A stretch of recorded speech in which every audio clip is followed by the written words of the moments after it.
Hi, I'm Simon Kane and welcome to A Taste of California. I'm halfway between San Francisco and Los Angeles in the coastal mountain range of Central California, about 25 miles from the ocean in the county of San Luis Obispo.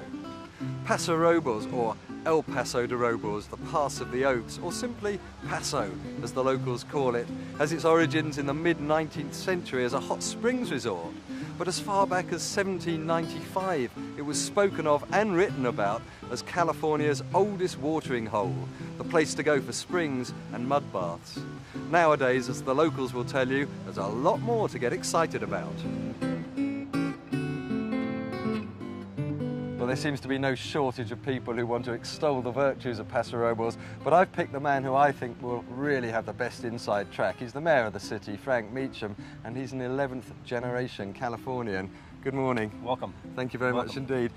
It is a city that I hear an awful lot about. Everyone seems to want to talk about it. Everyone's very enthusiastic. What is it to you? Well, I think it's a city that's been discovered, and a lot of it is due to the wine industry. It's a city in transition, if you will, but it's a city that you step back in time to. And we're in the middle of the park right now, which is the heart of the city of Paso Robles. And this is a gathering point for folks. Anytime there's a major issue or an event, it takes place here. I see you have a bandstand. What goes on the bandstand? We have every Friday night. We have Friday night concerts in the park. What else attracts visitors? Well, not only the wine industry, but you have the gateway to the coast, which you probably have seen going over to Hearst Castle. Those sorts of events. But we have lakes nearby, great restaurants, over 100 wineries in the area now. Even though it's relatively new, it's widely known and it's becoming more so all the time.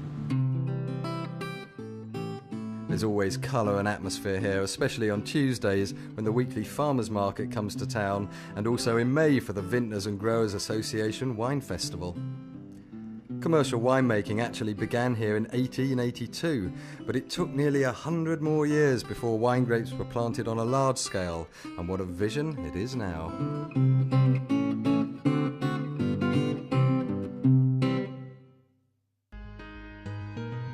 For those of you who paid attention during your Greek mythology classes, then you'll know what the name Eos refers to. For those of you, however, who slept soundly during the same class, then this one is for you. Eos is the Greek goddess of the dawn. And why am I telling you this? Because these vineyards, this mighty oak, many of these lands that you can see around you are part of the Eos winery. So take a good look around, and when you've breathed in enough of this incredible atmosphere, you can join me for a chat with marketing director Chris Vicks and hear about a couple of Italian brothers and the empire they built. Well, it all starts in 1939 when Frank and Phil Archero immigrated here from Italy. They were both teenagers and they couldn't speak a word of English, actually, but they had great visions of things they wanted to do in this country, and they moved to California with the idea of becoming big movie stars, thinking that they were good-looking, strapping young Italian men.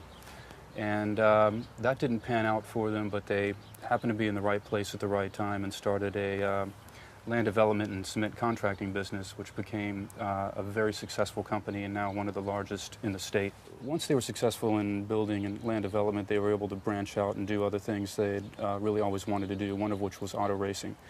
And Frank himself started racing Ferraris on the weekends as a hobby in the 1950s, and that became a whole other industry for them. Because of racing, actually, they would have to come through Paso Robles here en route to races north of Los Angeles. And they had the foresight to see this area as a great wine-growing region, and bought some land and started planting in the mid-'80s here. Our flagship wines are Chardonnay and two American heritage grapes, Petite Syrah and Zinfandel.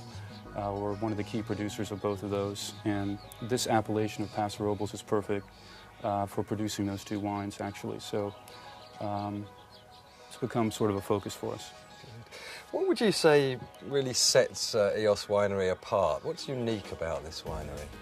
Several things. We're one of the largest estates here in Paso Robles with 700 acres of yielding vineyards. We have a wonderful tasting room and visitor center here that actually enables people as well to tour the winery on a self-guided tour and see all the different aspects of winemaking, which is unique to the area. And We also offer a race car exhibit showing some of the Archero's cars that have been used throughout the years. So many different things for the visitor here. We like to be different and take chances and do interesting things with our packaging. We've won awards for from major competitions in the United States for our EOS label, standard EOS label, and also for different things we've done with our dessert wines.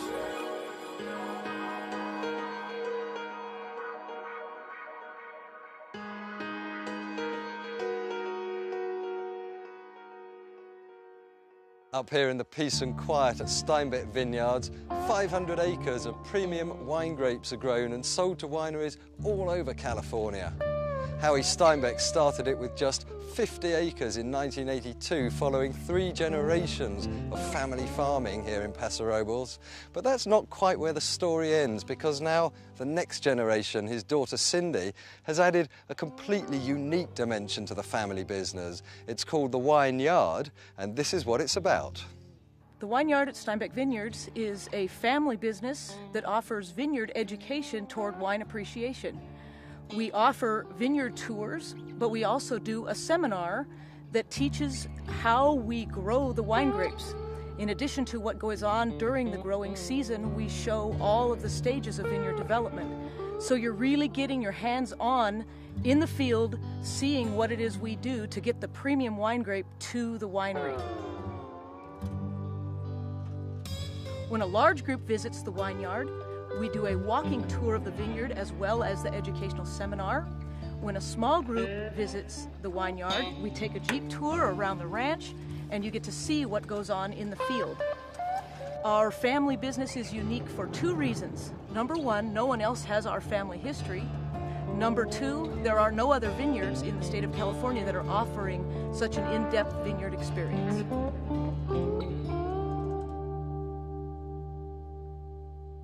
Back in the centre of the city in Park Street, and just a block away from the park, is a heartwarmingly authentic French Mediterranean restaurant. Beatrice and Didier Kopp's Panolivo is a totally charming place run by totally charming people.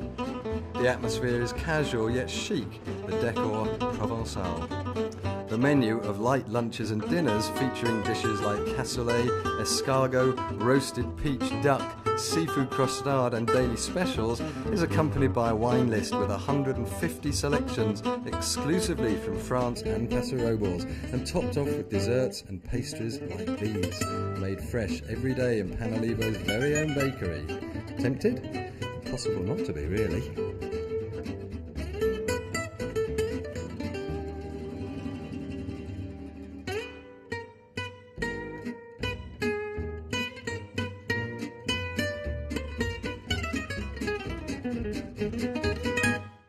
With all those Merlots and Cabernets and Syrahs and Zinfandels and Chardonnays and Sauvignon Blancs, in fact, all of those great Paso Robles wines, you might be wanting just a little something to go with it.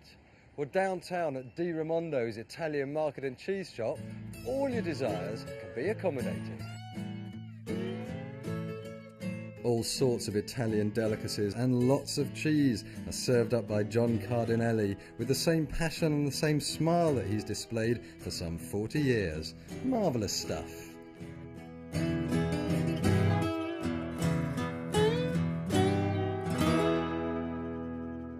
Now here's some excellent news. If you don't manage to get out and visit every one of Paso Robles wineries, all is not lost, because Wednesday night here at Vinoteca Wine Bar facing the park, it's Winemakers Night. A different feature winery each week offers you 3 of their wines to try, served, as they say in a trade, in a flight of wines. Plus you get the opportunity to meet the winemaker and chat to him about the wines and his winemaking techniques. It's a weekly event which attracts numerous winemakers from the area, and it actually turns into something of a social gathering. And there's more good news, because there are 6 other nights in a week that Vinoteca is open, and every one of them is a great night to be here.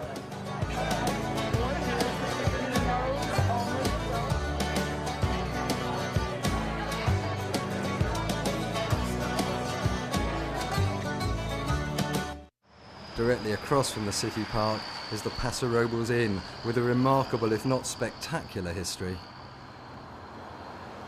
Well, it's almost hard to imagine driving down Spring Street and glancing over at the Paso Robles Inn that behind that frontage are these magnificent gardens, and I'm sitting in the gardens with a stream running gently behind and birds chirping in the trees, and I'm here with Noreen Martin. She's the owner of the inn. Hi, good to meet you. Thank you. How long have you owned this inn? Probably about 7 years now, since 1999. But of course the history goes back a long way. What is it, 100 years or so? Yeah, 1890. So it was when originally the rich and the famous were, the actresses and the actors were traveling to San Francisco, and this was a great stop. You know, the inn has, well, infamy, I suppose, more than fame, because it's one of the few hotels to have survived earthquakes and fires. In fact, my understanding is it's been rebuilt, what, 4 times? I'd say 4 times, yes. Originally the 1890s, when they made it look very much like Europe. And then again in the 1940s after the fire. And then we've continued to remodel and restructure it the last 7 years and bring back as much of the history as we possibly could. The bulk of what I see here looks fairly new. How much of the original inn remains? The ballroom. The ballroom was what we were able to restore because everything else had gone down in the fire. And what sort of events do you hold in the ballroom? A lot of nonprofits, weddings, lots and lots of weddings. It has a little bit of everything. It's very charming. Now, I noticed in a couple of the rooms that they have hot tubs, some out on the balconies. Yes, we're in the city of Sulphur Springs, and that was one of our main family things we wanted to do. My husband and another gentleman named Floyd Butterfield, they patented a system where they could take the smell out of the sulfur water, and we put spa rooms so that we're all self-cleaning. Yeah. So you can come in, get into a sulfur water spa, get all the benefits from it physically, and the water can be drained and you can come back in another 2 hours, or someone else can come in another 2 hours, and always know that they're in clean sulfur water that has all the minerals. And do you know, it actually makes your skin feel svelte. Well, I've been delighted to sit here and talk to you. I can see why you love the inn, I can see why you love Paso Robles. Thanks very much indeed. It's very charming, thank you. On the west side of Paso Robles, over the Salinas River, the terrain and temperature change significantly. It's an area often referred to as the Templeton Gap, a name that comes from a gap in the Santa Lucia Mountains that allows ocean breezes from the Pacific to filter inland. The Triana vineyards sit right in the Templeton Gap. And what's the significance of this? The answer lies with winemaker Austin Hope. The Hope family were pioneers in winemaking out here. Yeah, we really were. You know, we started here in 1978, and little did we know that we'd be such significant importance. And what is the significance of your location, the Templeton Gap? Well, probably most significant thing about the Templeton Gap is our weather. We have about 20 miles from the Pacific Ocean, and so what we get is this ocean air, ocean breeze that comes and cools down our area every day. So it's very good for the vines. What are you growing here? We're growing Cabernet, Syrah, and Merlot. And they're all produced on site here at Triana? A lot of them are. We produce our higher end Austin Hope bottling here for Syrah, and then we produce at another facility our Triana Red, which is our flagship brand of Cabernet, Syrah, and Merlot. And then our other wine is Liberty School, which is very quite known, and it's our everyday great value bottle of wine. And where are your wines distributed? We're distributed all throughout the United States. We're in Canada, we're in the UK, we're in Japan, some of the Benelux countries, and we're expanding every day. So ultimately, what does all this mean to the consumer, to the wine drinker? Well, the wine drinker is going to get a handcrafted product from a third-generation farming family. After all, farming is the most important part of winemaking, so they're going to get a product that's special. It's handcrafted. You know, my family's touched every part of it, from the vines to the winemaking to the bottling. So it's a product that I think we're proud of, and I think you guys would be proud to drink.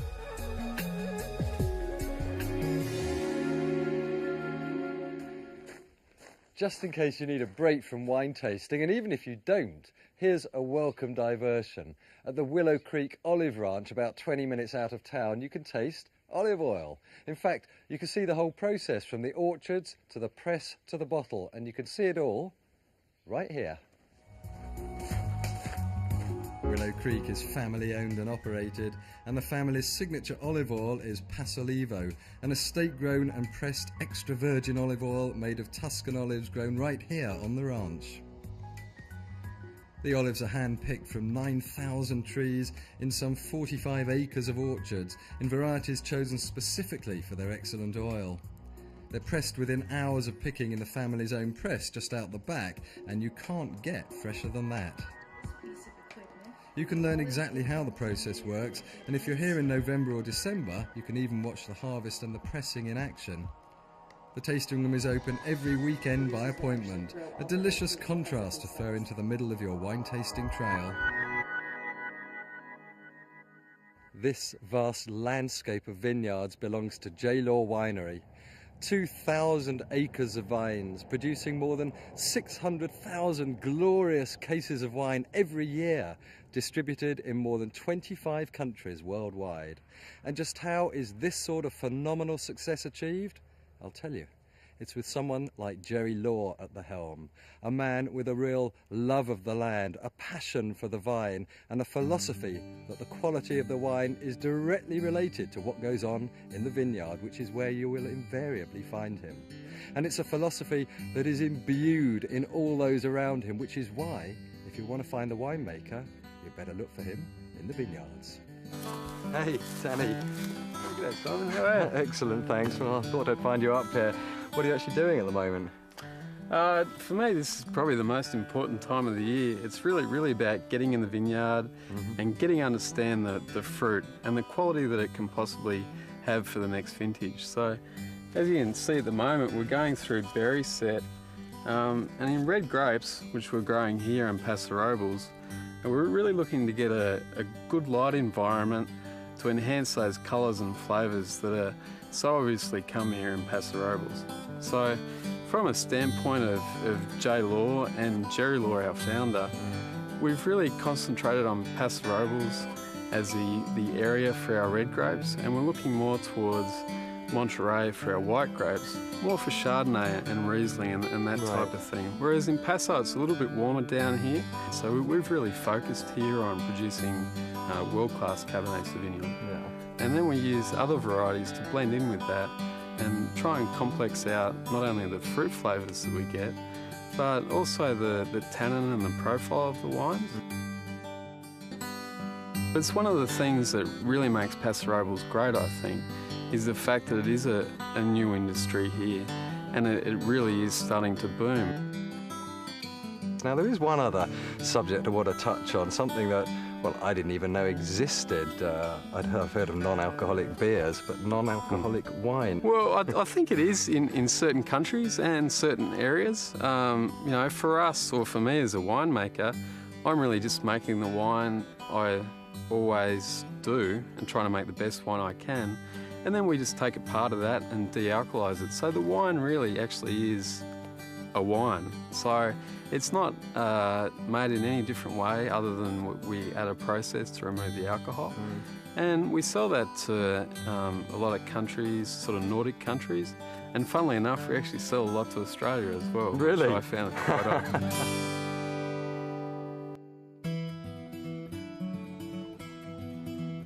Dick Rogers spent 7 of his 29 LA County Sheriff years as a homicide detective. His wife Kim was 13 years in corporate life. In 1999, they packed it all in for a new life in organic farming at Hollyhock Farms, 5 miles southeast of town. Hollyhock is an organic farm with a cottage which has the quaintest little room for visitors who come here initially to taste wine and then discover a whole new world of interest. Some even want to get involved and do a little hands-on work. Cut your own flowers from a kaleidoscopic carpet of colour and drop off payment in the little shed at the far side of the field.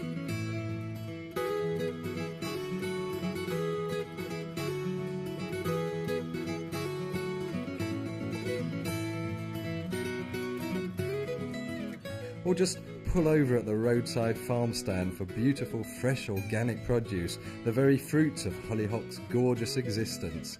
What a wonderful life.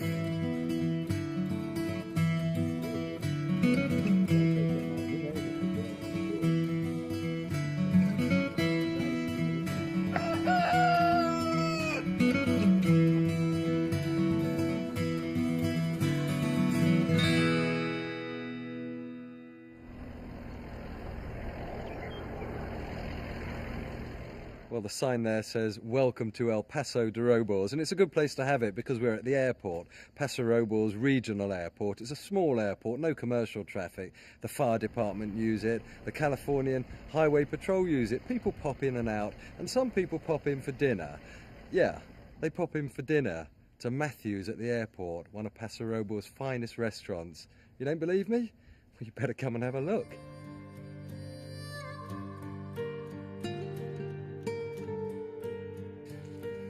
Well, this is it. This is Matthew's at the airport, and this is Matthew. Hi. Nice to meet you, Simon. Matthew started cooking at a very early age, baking cookies for his 7 brothers and 3 sisters. And then what? Then at 12, I started working in restaurants.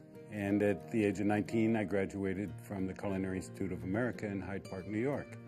Then I started working in restaurants and hotels until I started my own. This opportunity, what, just came up? What a wonderful opportunity in the heart of the wine country in Paso Robles, with the opportunity for people to fly in from wherever they are. It's fantastic. What sort of style of cooking do you prepare here? Wine region cooking.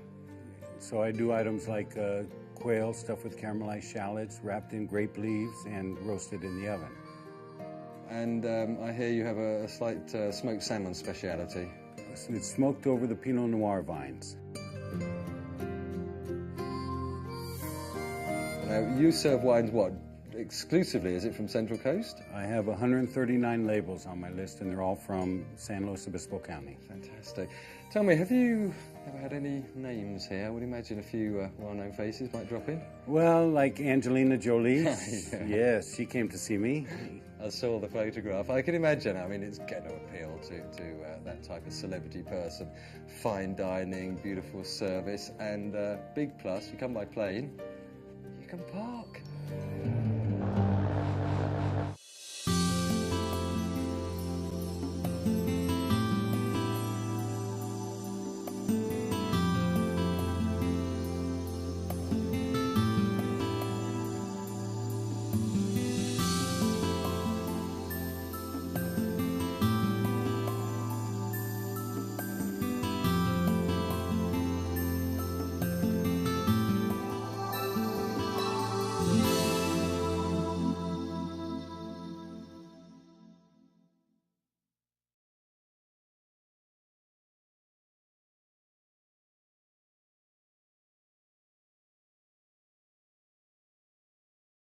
Those sorts of events, but we have lakes nearby, great restaurants, over 100 wineries in the area now.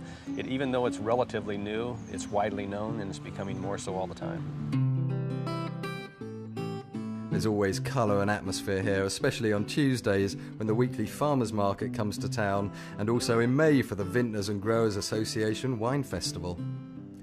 Commercial winemaking actually began here in 1882, but it took nearly 100 more years before wine grapes were planted on a large scale, and what a vision it is now.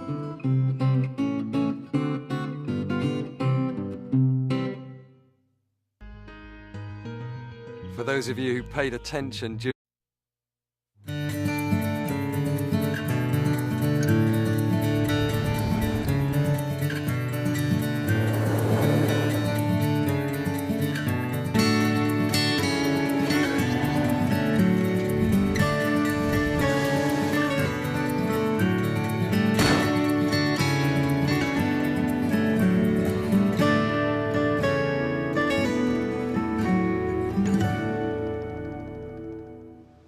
Hi, I'm Simon Kane and welcome to A Taste of California. I'm halfway between San Francisco and Los Angeles in the coastal mountain range of Central California, about 25 miles from the ocean in the county of San Luis. During your Greek mythology classes, then you'll know what the name Eos refers to. For those of you, however, who slept soundly during the same class, then this one is for you. Eos is the Greek goddess of the dawn. And why am I telling you this? Because these vineyards, this mighty oak, many of these lands that you can see around you are part of the Eos winery. So take a good look around, and when you've breathed in enough of this incredible atmosphere, you can join me for a chat with marketing director Chris Vicks and hear about a couple of Italian brothers and the empire they built. Well, it all starts in 1939 when Frank and Phil Archero immigrated here from Italy. They were both teenagers and they couldn't speak a word of English. Thank you very much indeed. It is a city that I hear an awful lot about. Everyone seems to want to talk about it. Everyone's very enthusiastic. What is it to you? Well, I think it's a city that's been discovered, and a lot of it is due to the wine industry. It's a city in transition, if you will, but it's a city that you step back in time to. And we're in the middle of the park right now, which is the heart of the city of Paso Robles. And this is a gathering point for folks. Anytime there's a major issue or an event, it takes place here. I see you have a bandstand. What goes on at the bandstand? We have every Friday night. We have Friday night concerts in the park. What else attracts visitors? Well, not only the wine industry, but you have the gateway to the coast, which you probably have seen going over to Hearst Castle. These Luis Obispo. Paso Robles, or El Paso de Robles, the Pass of the Oaks, or simply Paso, as the locals call it, has its origins in the mid-19th century as a hot springs resort. But as far back as 1795, it was spoken of and written about as California's oldest watering hole, the place to go for springs and mud baths. Nowadays, as the locals will tell you, there's a lot more to get excited about. Well, there seems to be no shortage of people who want to extol the virtues of Paso Robles, but I've picked the man who I think will really have the best inside track. He's the mayor of the city, Frank Meacham, and he's an 11th generation Californian. Good morning. Welcome.